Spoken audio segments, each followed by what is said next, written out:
1 Samuel 2:22. Era, porém, Eli já muito velho e ouvia tudo quanto seus filhos faziam a todo o Israel, e de como se deitavam com as mulheres que em bandos se ajuntava à porta da tenda da congregação. E ele disse-lhe para os seus filhos: por que fazeis tal coisas? Porque ouço de todo esse povo os vossos malefícios. Ou seja, porque eu ouço de todo esse povo o mal que vocês estão fazendo. 24. Não, filho meus, porque não é boa fama esta que ouço. Fazeis transgredir o povo do Senhor. Pecando homem contra homem, os juízes o julgarão. Pecando, porém, o homem contra o Senhor, quem rogará por ele? Mas não ouviram a voz do seu pai, porque o Senhor queria os matar. Olha para cá um minutinho. Eu vou falar aqui hoje sobre o falso crente. O falso crente. Que é que nem pipoca dentro de uma panela, explode para todos os lados. Na igreja tem falso crente? Eu não quero fugir do contexto, não. Eu quero mostrar para vocês que Eli era sumo sacerdote do templo, não necessariamente do templo, mas do santuário. Nesse tempo aqui de Eli não existia o templo ainda. Então ele era um sumo sacerdote do santuário, da tenda da congregação. E ele tinha 2 filhos, Ofni e Finéias. E esses 2 filhos, eles eram sacerdotes. Então ele era sumo sacerdote e Ofni e Finéias eram o quê? Sacerdotes. Ou seja, como Ofni e Finéias eram filhos de Eli, que era sumo sacerdote de Israel, ambos também, de igual modo, cumpriam com a mesma função do pai, sendo sacerdote, aparentemente na casa de Deus. Na verdade, a primeira vez que são citados na Bíblia, Ofni e Finéias, eles são descritos como sacerdotes do Senhor. Eles são descritos como pastores do Senhor. São descritos como membros do Senhor, obreiros do Senhor. São descritos como membresia de uma congregação. Isso na primeira parte, em 1 Samuel capítulo 1, versículo 3. Eu não vou ler a história, mas eu vou explicar para você entender. Você pode chegar em casa e ler de 1 Samuel capítulo 1 até 1 Samuel capítulo 4. Vai falar a história de Ofni e Finéias e de seu pai Eli. Então, na verdade, a primeira vez que eles são citados até necessariamente como sacerdotes do Senhor, servos do Senhor. E eles são descritos no contexto da disputa entre Ana e Penina, que era esposa de Eucana. Você sabe que Penina, ela era uma mulher de Eucana porque Ana não podia ter filho. Ana era estéril. E Eucana então teve um filho com Penina. E o juiz da época era o próprio sumo sacerdote, que era Eli. E nesse contexto também são falados de Ofni e Finéias. Se na primeira referência a Ofni e Finéias o texto bíblico os descreve como um sacerdote do Senhor, agora na segunda referência o texto revela o tipo de pessoa que cada um deles eram. Uma primeira parte mostra que eles eram servos de Deus. Na outra parte realmente revela o que eles eram. Eu tenho obreiros aqui dentro? Eu tenho membros aqui dentro? São obreiros e membros, mas isso não revela que vocês são de Deus. Agora, como eu sempre falo, o que revela que vocês são de Deus é os olhos do Senhor que está sobre todos, o ímpio, o justo, para dar a cada um segundo o fruto das suas ações. Aqui dentro você é de Deus. Aqui dentro você concorda e cumpre com a cerimônia do culto. Mas lá fora talvez não é assim. Então, na primeira instância, esses dois eram vistos como sacerdotes de Deus, trabalhando na casa de Deus. A segunda parte e referência da Bíblia revela o tipo de pessoa que eles eram, mau caráter.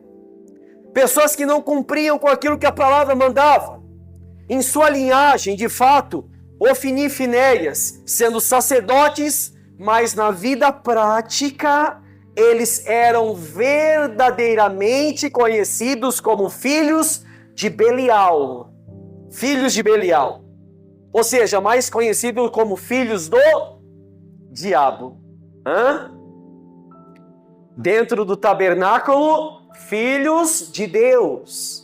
Mas na prática, filhos do diabo.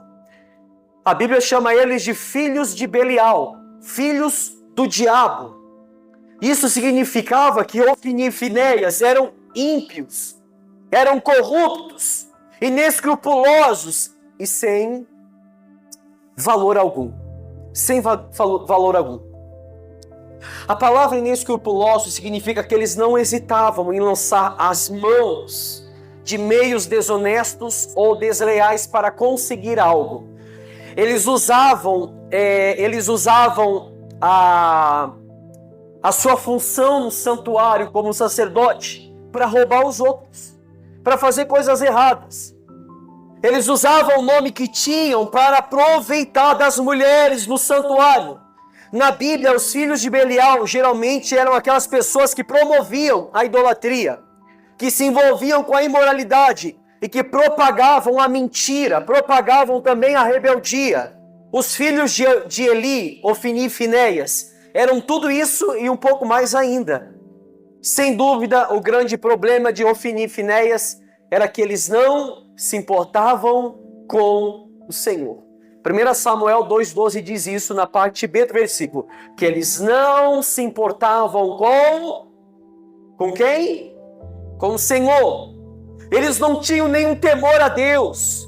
Eles viviam como se não tivesse que prestar contas a ninguém, sabendo que a palavra mesmo diz em Eclesiastes capítulo 12, versículo 14, que Deus há de trazer a juízo todas as nossas obras, até as que estão escondidas, quer sejam boas ou quer sejam más. A Bíblia diz que Deus, presta atenção por favor, vai trazer a juízo todas as nossas obras que estão encobertas ou escondidas, quer sejam boas ou quer sejam. Por que você acha que eu bato na tecla dentro da igreja que o verdadeiro cristão não se mede aqui dentro, se mede lá fora? E o pior dos pecados que são feitos são a escondida. Porque tudo aquilo que a gente faz escondido vai vir à tona. Tudo que a gente faz a escondido uma vez se revela. A Bíblia diz que não há nada oculto que não seja revelado. Nada. Não importa o quanto você esconda, homem. O tanto que você esconda, mulher, jovem. Não importa o quanto você tenta esconder do seu marido, esposa. Se esconder da sua esposa, homem. Se esconder do seu pai, filho ou filha. Não importa o quanto você tenta esconder de tudo ou de todos. A Bíblia diz que aquilo que está encoberto será trazido à tona e receberá juízo. Todas as nossas obras nos últimos dias serão expostas diante de Deus. Hebreus 4,13 mesmo diz que não há criatura que não seja manifesta na sua presença. Pelo contrário, todas as coisas estão descobertas e patentes diante daquele que teremos que prestar contas. A Bíblia fala isso em Hebreus 4,13. Algumas versões dizem assim, que todas as coisas estão nuas e patentes diante daquele que teremos que tratar. Que tratar. Era do tipo de pessoa, esses dois, que dentro da igreja aparentemente cumpriam os costumes cerimoniais do tabernáculo, porém longe da presença de todos do santuário praticavam todo tipo de atrocidade, iniquidade, pecado. no exercício do sacerdote, eles foram extremamente corruptos. Sendo sacerdotes, eles eram corruptos, dominados pela cobiça. Hofni e Ofinéia chegaram ao ponto de roubarem até mesmo a oferta do Senhor. A oferta do holocausto, quando os sacrifícios eram ofertados no tabernáculo, Hofni e Finéias tomavam para si a porção que não lhe pertencia, nem que para isso eles tivessem que usar a violência. Eles chegavam diante daquelas pessoas que apresentavam o sacrifício, e não era dinheiro, era o cevado, era carne, que eles colocavam na panela, cozinhavam, e a parte da gordura era para apresentar a Deus. A Bíblia diz que Hofni e Finéias pegavam um garfo de 3 pontas, espetavam a carne, tiravam toda a carne de dentro da panela e levavam para eles se alimentar. A oferta do Senhor, eles profanavam, levavam para eles, os dois. Se você ler no livro de Deuteronômio 18:3, a Bíblia só dá uma ocasião para o sacerdote se aproveitar do sacrifício, que é: será esse, pois, o direito devido aos sacerdotes, da parte do povo, daqueles que oferecem sacrifício, seja gado ou rebanho, que darão ao sacerdote a espádua, dará as queixadas e dará o bucho. E a Bíblia diz: o resto da gordura do animal será oferecido ao Senhor. É mais ou menos aquela questão de Nadab e Abiú, em Levítico capítulo 10, quando eles pegam fogo estranho e diante do altar de Deus vão oferecer o sacrifício e acender o incensário, e Deus faz o quê? Mata os dois. A Bíblia diz aqui que Deus queria fazer o quê com Hofni e Finéias? Matá-los. Deus queria matá-los. Não é homem, não é ninguém nessa terra. A Bíblia diz que Deus queria matá-los. Por quê? Porque estava profanando aquilo que era santo, profanando aquilo que era sagrado, profanando aquilo que era sacro. Os dois irmãos metiam o garfo e tiravam aquilo que praticamente era da sua parte, que eles mais se deliciavam. E o comportamento desses dois irmãos levou a população de Israel, então, a desprezar o sacrifício, a oferta ao Senhor. De 1 Samuel 2, 12 até 17 fala sobre isso. O povo começou a rejeitar o sacrifício. O povo começou a rejeitar a oferta. Porque viam os dois sacerdotes dando péssimo exemplo no santuário. Eles falavam assim: se os sacerdotes podem fazer isso, nós também podemos. Nós também vamos fazer. Como se não bastasse tudo isso, Hofni e Finéias, a Bíblia diz que ainda se deitavam com as mulheres que eram voluntárias em servir em alguma tarefa relacionada ao funcionamento do tabernáculo. A gente acabou de ler em 1 Samuel 2:22 sobre isso. Roubavam a oferta, se deitavam com mulheres no tabernáculo. Esse tipo de prática, inclusive, se assemelhava à prostituição cultural que era comum entre os cananeus, que a gente pregou na quinta-feira, aquela mulher cananeia. Quem lembra na quinta-feira? Era esse tipo de prática que eles estavam fazendo. Em 1 Samuel 2,17 diz que era muito grande o pecado dos dois. A Bíblia diz que o pecado deles era muito grande. Ou seja, a fama de profanos de Hofni e Finéias se espalhou por todo Israel, se espalhou por toda Jerusalém, se espalhou por todo lugar. O sumo sacerdote Eli também falhou em corrigir o comportamento de seus filhos, e isso foi a ruína de sua casa. A ruína da casa de Eli foi que Eli não exortou os seus filhos quando eram para ser exortado. Não exortou. Em 1 Samuel capítulo 3, versículo 13, diz que Deus julgaria a casa de Eli para sempre, pela iniquidade que ele bem conhecia, porque seus filhos se fizeram execráveis e ele os não o repreendeu. Ou seja, essa fama se espalhou. A palavra execrável significa que eles ocasionavam horror, Eles eram abomináveis, eles eram detestáveis. E por tal modo, ele, sumo sacerdote, não repreendia os seus filhos. Não repreendia. Eli foi juiz em Israel durante 40 anos. Um homem que julgava a causa do povo, mas não cuidava da sua casa. Tem homens aqui dentro da igreja que dão sermão em todo mundo lá fora, mas não cuida da sua casa. Tem pais aqui dentro que cuida de todo mundo lá fora, mas não cuida dos seus filhos. Não procura ver o que o filho está fazendo de errado. Não, mas depois pagam um preço. Se você vê no livro de Lamentações, capítulo 5, 8, diz: nossos pais pecaram e já não é mais, e nós carregamos as suas maldades. Estão entendendo, gente? Nós carregamos as suas maldades. Pais, mães, eu sempre falo aqui, já fiz pregações sobre isso. Revira o celular do seu filho, da sua filha. Acompanha a vida deles. Vai procurar o que eles estão fazendo, com quem eles conversam, com quem eles se enturmam. Depois que eles conhecerem o mundo, não adianta mais chorar para o pastor. Pastor, o meu filho. Pastor, a minha filha. Ele não sei mais o que fazer, não obedece mais, está virando a cabeça, não quer mais saber da igreja. Porque no momento que era para exortar, não. Deixou lá, vão ter. Deixou à vontade. Depois vão pagar o preço. Muito caro.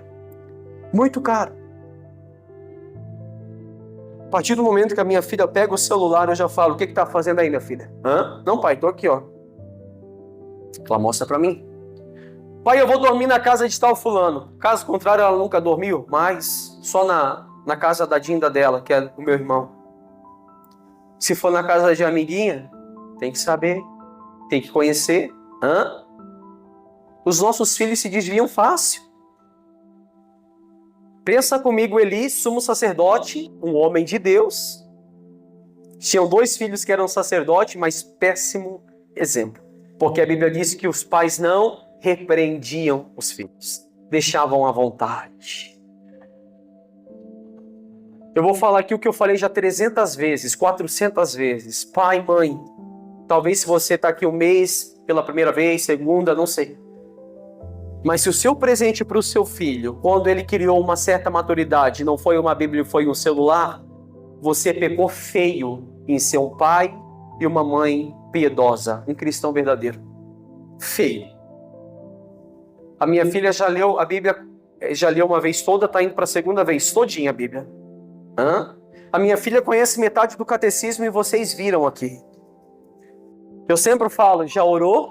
Não, pai, já orei. Tá indo dormir? Vai orar. Não, pai, eu vou orar. Tem que ficar em cima. Tem que ensinar. Eles não vão aprender com o mundo não vai ensinar isso. Você acha que o mundo vai ensinar a Bíblia pro seu filho? Você acha que o mundo vai falar assim: ô amiguinha, chega em casa, vai orar. Chega em casa, vai ler. Não, o mundo não vai falar. Chega em casa, tem um negócio lá no YouTube. Pesquisa lá no Google, pesquisa lá. Mas não deixa seu pai ver, tá? Se ele ver, não deixa sua mãe ver. E aí os nossos filhos vão se perdendo, vamos perder para o diabo, e depois que perder, você pode passar a madrugada inteira aqui de joelho orando pelo seu filho. Você não vai ganhar ele de novo, não. Porque no momento que era para ganhar, ou repreender, não. Quer um exemplo? Os filhos de Eli. Quer outro exemplo? Os filhos de Arão. Deus matou os filhos de Arão. Deus matou os filhos de Eli. Sabe o que a Bíblia, a Torá manda fazer com os filhos rebeldes? Você quer saber? A Bíblia manda pegar o filho rebelde, botar no meio da praça e matá-los na frente de todo mundo. Pensa comigo. Os filhos têm que crescer piedosos num lar de pais e mães piedosos, que leem a palavra, que fazem os seus cultos domiciliar, meu Deus. O pai de um lado, a mãe do outro, e o filho no quarto. Não peguem a Bíblia, não leem junto, não oram junto. E os nossos filhos vão se desviando, porque não vê o pai orar, não vê a mãe orar, não vê exemplo dentro de casa. Como que vão crescer com Deus, se eles veem que nem os pais têm Deus? Os filhos de Eli eram assim. dessa mesma maneira, dessa mesma forma. Ou seja, o estado de impiedade de Hofni e Finéias atingiu um nível tão elevado, um nível tão grande, que quando ele tentou repreendê-los, alentando para a iminência do juízo de Deus, eles simplesmente ignoraram o aviso, mas não necessariamente eles ignoraram. A Bíblia diz que Deus endureceu o coração dos dois para eles não ouvirem a repreensão do pai, porque já era tarde. É o tipo de pai que quer repreender um filho com 18 anos, um filho com 15 anos, com 16 anos. Não adianta mais. Quando era para repreender com 10, com 11, com 12, não repreendeu. Mas com 18? Com 20? Sim ou não? Execráveis. A Bíblia diz que eles eram execráveis, ocasionavam horror. 1 Samuel 2,22 diz que Eli, muito velho, ouvia tudo quanto seus filhos faziam a todo Israel. E de como os dois filhos se deitavam com as mulheres que em bando se ajuntavam à porta da congregação. E Eli, seu pai, disse aos filhos: por que vocês estão fazendo isso, meus filhos? Por que vocês estão cometendo tal atrocidade? Porque eu ouço de todo esse povo os vossos malefícios, o mal que vocês estão praticando, ou seja, eu ouço o mal que vocês fazem. Ele fala: não, filhos meus, porque não é de boa fama que essas coisas que eu ouço de vocês estão fazendo transgredir o povo de Deus, o povo do Senhor. Ele fala assim: pecando homem contra homem, há juiz, há um juiz que julgará a causa. Agora, pecando contra o Senhor, quem o rogará por ele? Ou seja, vocês pecarem contra o homem, há juízes que julgarão as suas causas.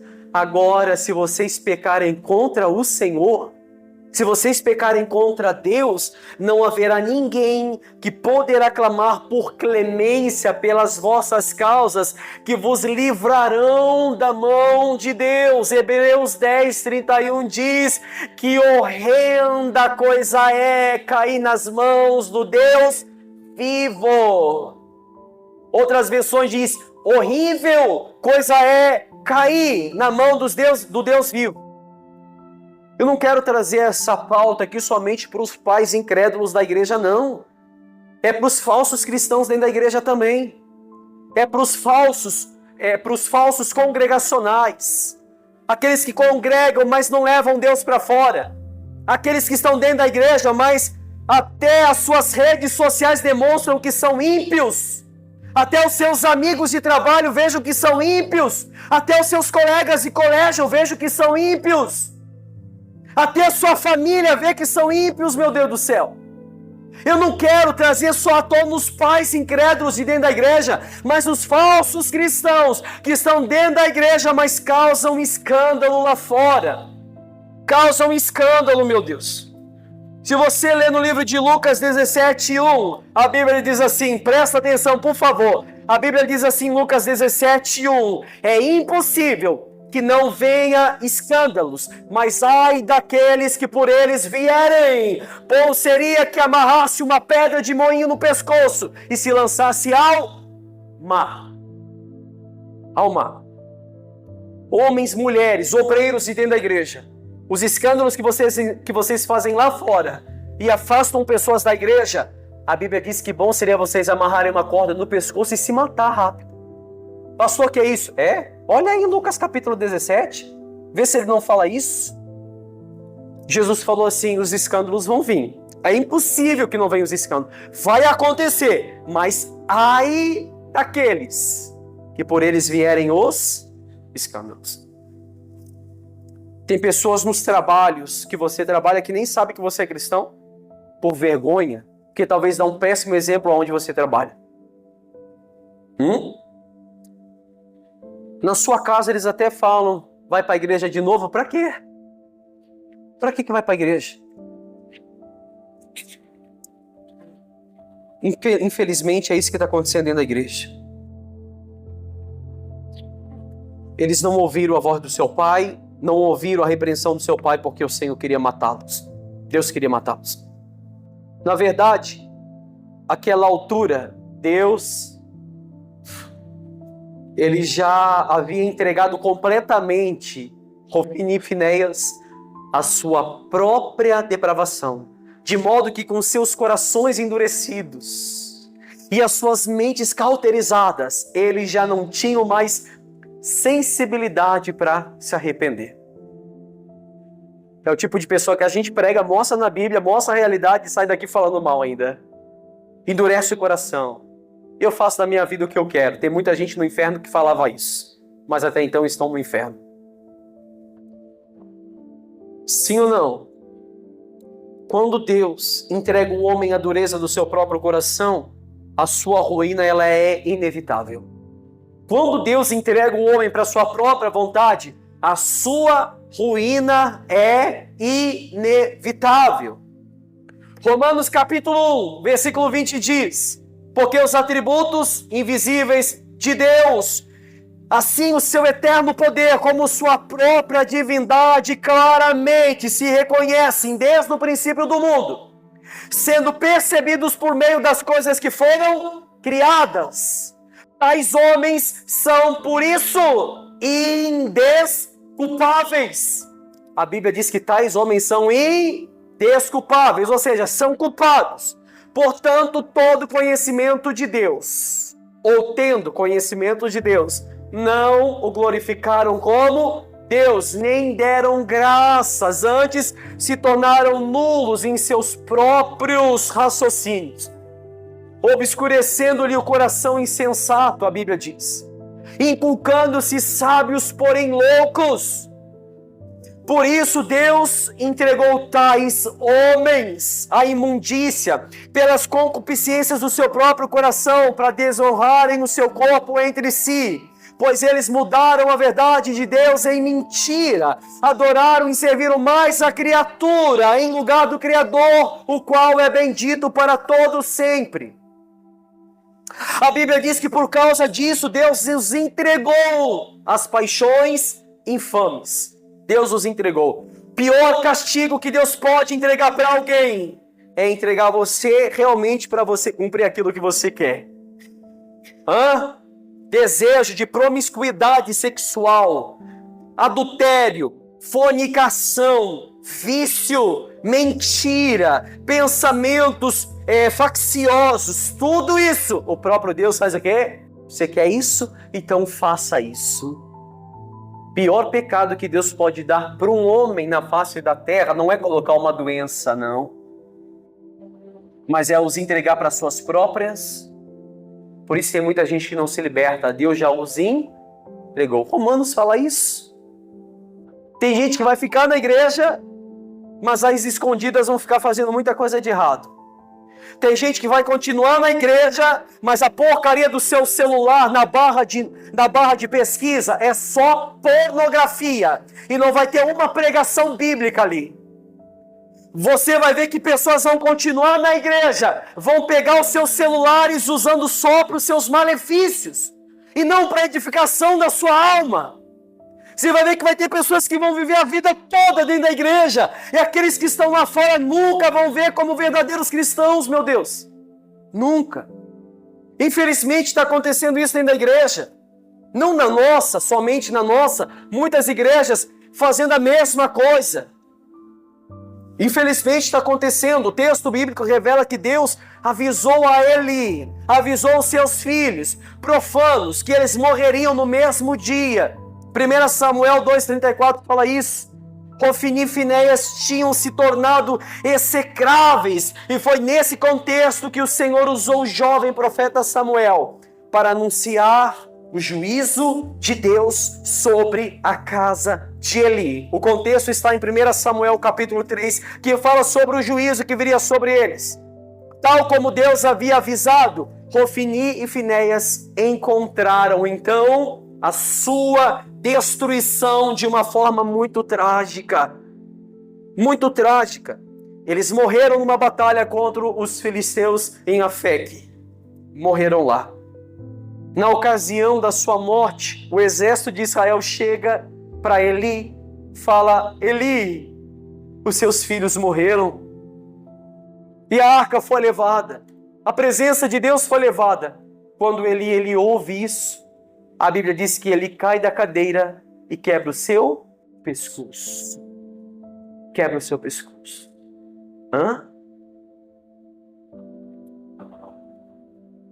Aquela tragédia ainda motivou o nascimento do filho de Finéias, prematuro, neto de Eli.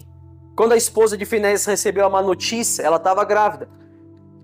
Ela entrou em trabalho de parto e antes de morrer, até ela morreu. Ela deu ao recém-nascido o nome de Icabô. Esse nome fazia referência ao fato de que a glória de Deus tinha se afastado de Israel. Icabô significa que a arca do Senhor tinha sido tirada, que a presença, a glória de Israel havia sido perdida. 1 Samuel 4,19 até versículo 22 fala sobre isso.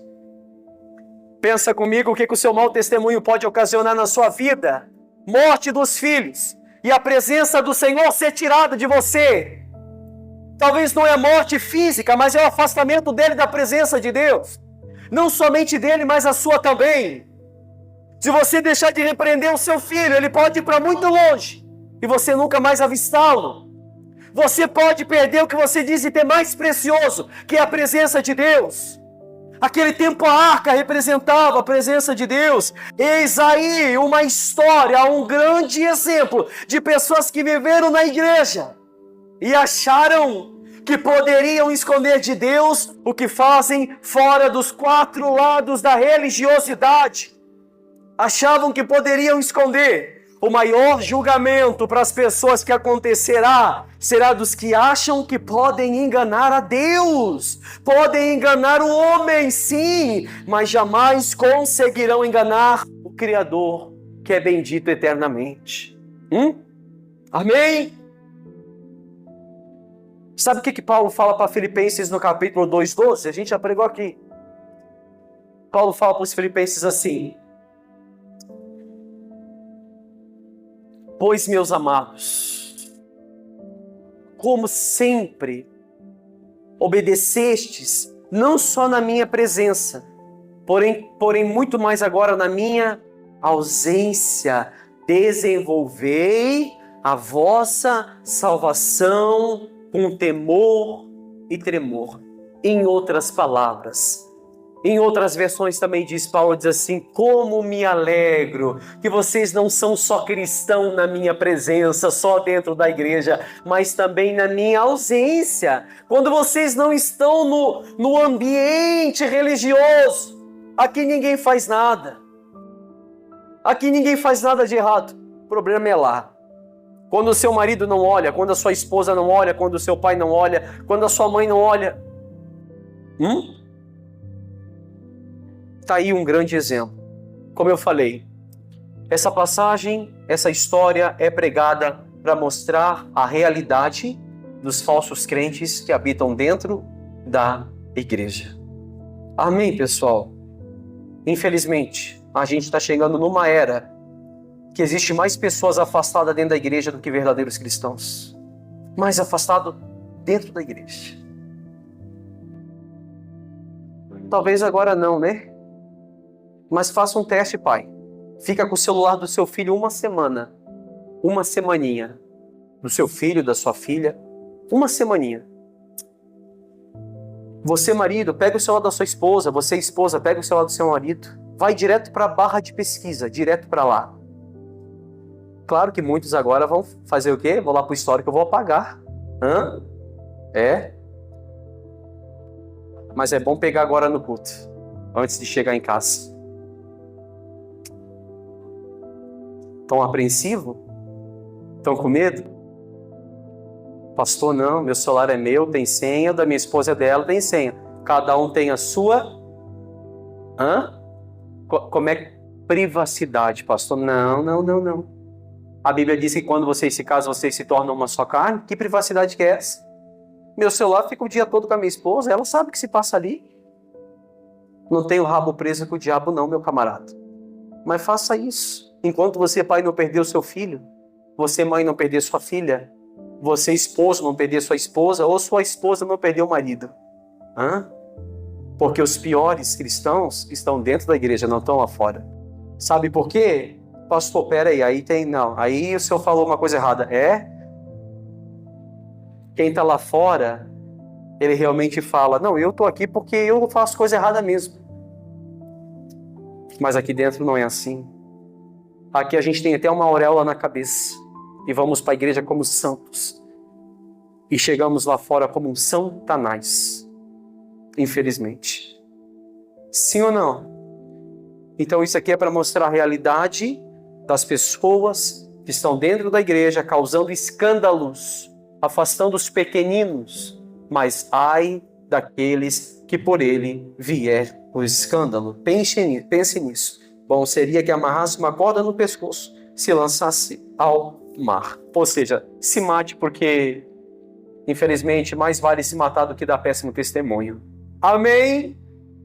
Diga graças a Deus. Vamos aplaudir Jesus bem forte que ele merece.